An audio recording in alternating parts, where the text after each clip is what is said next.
So coronavirus is becoming worse very quickly. At least here in the United States, that's primarily what I'm going to be talking about in this video, is here in the US, because the majority of my viewers are from America, so it makes the most sense, I guess, to focus on the US because it's kind of like one of the big global epicenters for the entire pandemic right now. A lot of countries have kind of flattened the curve and whatnot, and they're handling it maybe a little bit better, but here in the US, it's getting pretty bad again, to the point where they're actually suggesting shutdowns again, and it's getting to the point where, I mean, I honestly feel like we probably will see some shutdowns again because, I mean, the surge that we've seen realistically is nuts. I mean, we're setting single-day records all the time for new cases and whatnot. The death toll is rising once again, and it just... You know, a lot of states have even started to reverse their reopening guidelines and whatnot. Like, a lot of states, they were starting to gradually reopen and whatnot as the cases started to decline the first time. But then they kind of, I guess, started opening up maybe too quickly or doing things that shouldn't have been done. And cases started to surge again. And a lot of states are kind of backing that back up a little bit and trying to make sure that they're trying to flatten the curve and do what they can to stop the spread and whatnot. But with that being said, I know that over half of you haven't subscribed to the channel. And if you're enjoying the videos, make sure that you do subscribe, leave a like if you do enjoy, and let me know what you think about all this down below. So in the last 10 days here in the United States, there have been 6 single-day records set. And on Thursday, yesterday, there was almost 60,000 cases nationally recorded.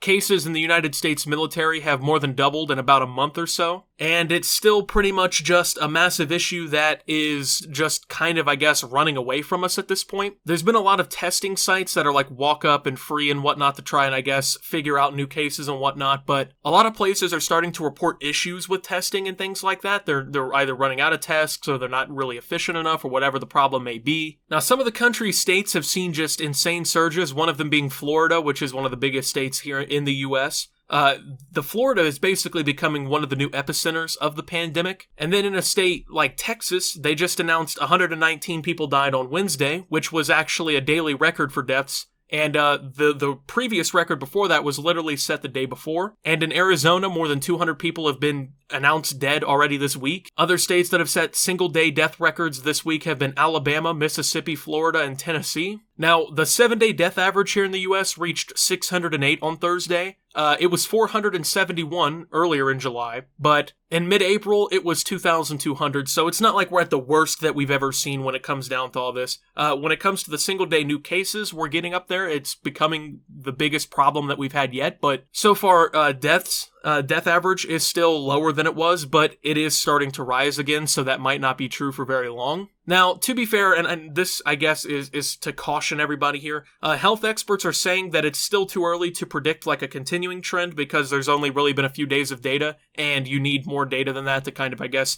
build a trend up or whatever, but there's been an obvious rise in cases and whatnot, and I mean, at this rate, if it continues to be this way, it is going to continue to get worse, and we probably will see shutdowns or something like that reenacted. Now, the problem, obviously, with shutdowns is that the whole national economy basically crashed, and that is something that has to be considered, right? People have to avoid that. I mean, people still have to make livings, people still have to pay bills and buy groceries and feed their families, and when people are laid off the way that they are, a lot of families couldn't get by, and even the stimulus checks didn't necessarily help because even some people still haven't gotten their checks. I actually know people in real life who were supposed to get the $1,200 check, and they passed that months ago, and they still have yet to receive theirs. Because obviously, you know, there's like 330 million people in the US, and probably well over 100 million people earned those checks. So, I mean, it was problematic to begin with because the economy crashed, the unemployment shot through the roof, and even then a lot of people still couldn't afford to feed their families even on unemployment and whatnot, and that was also a big problem. I don't know how it was where you guys live, but I knew people who like filed for unemployment and they didn't get it for like 6 or 7 weeks, which meant that they had basically no income for weeks. Now when it came to like the first massive wave, which honestly we're kind of still in because we never really flattened the curve all the way,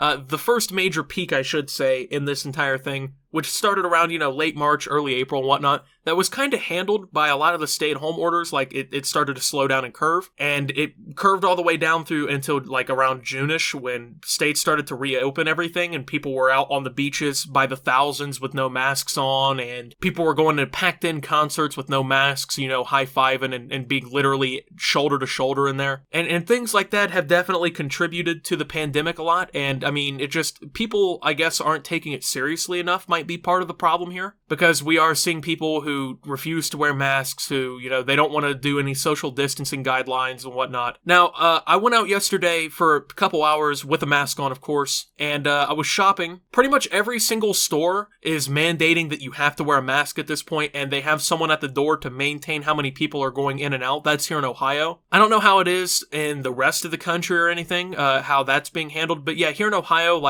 if you want to go shopping in a lot of places, you either have to wear a mask to even go in, or it's just severely encouraged at the door. Some of the places that I went to were even handing out free surgical masks and stuff like that, and hand sanitizers everywhere, which honestly it should have been in the first place, but it really wasn't. They have hand sanitizer stations in a lot of the places, and a lot of people here are actually wearing masks. I did notice that. If I had to estimate how many people were, it was probably 70% wearing masks, 30% weren't. I don't really know how those people were even doing any shopping, because, like I said, most of the places mandated a mask, and they wouldn't let you in the door if you didn't have one. It even went as far in some stores. They literally had a barricade across the inside of the door, and you had to have, an employee come to the door, count you, and then let you in. You couldn't open the door without even... I don't know, it felt weird, I've never seen anything like this in my life. I've never seen a situation like that, and it was pretty crazy to even see that, man, to stand at the door, to go into a store and wait for an employee to come and let you in because they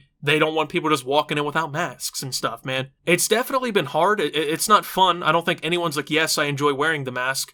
But I mean, at this point, it's becoming almost essential to do so. Now, worldwide, there was 200,000 new cases yesterday, and the U.S. made up quite the fraction of that with almost 60,000. That was, pushing a little bit over, at least a quarter. Really, I guess, if it continues to be this way, we might end up setting half of the new world cases every day. Then there was a camp, a sleepaway camp in Missouri that was open or whatever, and people were going to, and it is now linked to at least 82 new coronavirus cases. A lot of the hospitals and a lot of the places are starting to almost reach capacity again. I remember in New York, it was just it was like a hellscape because all the hospitals were filling up really quickly and whatnot. A lot of places are seeing up to 90% of their ICUs and whatnot being full again from COVID outbreaks and whatnot going on in their area. And experts are starting to call for shutdowns again, which obviously isn't a good thing, and nobody wants to really deal with that. I gotta say, sitting at home the entire time, not being able to go and do anything, was pretty bad, man. It wasn't enjoyable, and they're starting to consider that again, it seems like, because the cases are starting to surge back up and whatnot, and it's going to end up being a problem again. I mean, we're already starting to set new record cases and whatnot, so it doesn't seem like it's a guarantee, because obviously a lot of places want to be a little bit more mindful and not crash their economies by shutting down the entire state. But I mean, I think that as cases start to pop up again, you'll probably end up seeing restaurants shut down again and things like that. Maybe the bare essential stuff will stay open, and maybe a few minor things with mask mandates. But I mean, a lot of people in places where masks are starting to be demanded by the city councils and whatnot, they're not even wearing them, because I mean, what can they even really do to combat it? You know what I'm saying? What is the cops going to pull over and arrest you for not wearing a mask? I know some places have actually started to try and solve that by making it to where the cops can arrest you and give you a misdemeanor or a fine for not wearing a mask and not listening to the public mandates. But a lot of places are just saying, hey, masks are required. Wear a mask. And then they're doing absolutely nothing outside of that to even combat the issue. So, I mean, people who don't want to wear a mask can just literally walk around and do whatever they want, and no one can stop them. Now, Dr. Fauci, who is America's top infectious disease expert, said that some parts of the country did reopen too quickly. I mean, that is kind of true in my opinion. I think some places just kind of popped everything back open literally the moment that they saw things start to decline, and that wasn't a good idea. He said that any state that's having a serious problem should seriously look at shutting back down. But, obviously there's the concern that if that happens, the economy is going to tank again, and that there's also going to be a lot of backlash, because a lot of people already don't want to wear the masks, and they're kind of just, I guess, ignoring the entire thing. But if you shut the whole place back down again, people are going to be really pissed. I mean, no one wants to sit in their house for months on end again without being able to do anything. But I mean, there is a serious issue going outside. And, it's kind of got to be addressed in some way. And if people aren't going to wear masks and listen to the orders and try and, fix the problem, then we're going to end up seeing all these places have to shut back down. Now, Karen Landers, who is the assistant state health officer in Alabama, which is one of the states that set a single-day record for new infections, said, people are tired of this, and they're tired of the same message, and they're tired of the disease, which is true, right? I mean, I'm willing to wear a mask out in public. I'm willing to wear a mask and try and do my part and not stand right next to everybody and whatever. But I mean, of course, people are tired of this. It's been wearing on the country's mind for, 4 or 5 months now at this point. We've already had shutdown once. People have to wear masks. It's not fun. A lot of people are tired about hearing COVID in the news. We're tired of hearing about it, of course, but I mean, it is a serious issue going on that has to be addressed. And yeah, we're all tired of the disease. I don't think anyone wants to sit here and be like, yeah, bro, COVID is sweet. I love it. It's been life-changing, man. The world's not going to be the same. The world will not be the same after this. I mean, we're going to see a lot of changes happen even after this is all done. Which who really knows, if we're being honest, how long this is all going to last. I mean, the vaccines, if they ever do come out, might take a while. Months, of course. And it's gotten to the point where they're starting to debate on whether or not the states should reopen their schools because, they don't want kids passing it around. Now, some states are saying they want to reopen their schools as soon as they can in the fall, and some states are saying that they really don't want to address it. They don't want the schools reopened unless it's safe to do so. Disney is reopening their theme parks in Florida. So it seems like it's kind of a mixed bag of reaction here where some places are like, hey, you know what, screw it, we're just going to do what we need to. And then some places are like, no, we really don't want to push this whole thing out and risk people's health, but it's getting very serious again. I mean, of course it's been serious this whole time, but we're getting to the point where the trend is definitely back upward, and they're already starting to talk about shutdowns again, so, I mean, honestly, take all that as you will. But thank you guys for watching the video. If you did enjoy, make sure to leave a like, subscribe if you're brand new around here on the channel, follow me over on Twitter and Twitch at @SubToOptimus, make sure to check out Shop Opti down below. Thank you to my channel members, your support helps my channel tremendously, and until my next video, guys, this is Optimus, well, I don't think I have COVID at least, and signing out.